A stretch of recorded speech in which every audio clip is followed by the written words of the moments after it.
tayo sa loob ng Suhoton. Tama yan Suhoton kasi susuot tayo, papasok, suhot. Oh, Suhoton. Oh. Dito sa loob ng Suhoton, 60 hectares.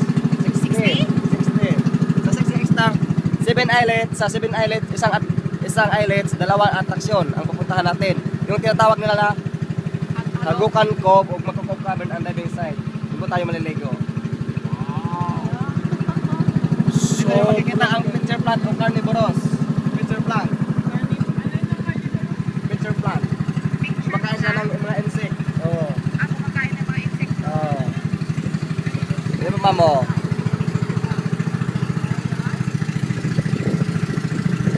So, ito na po yung ang marker sa Suhoton. Yan ang palatandaan na malapit na sa entrance.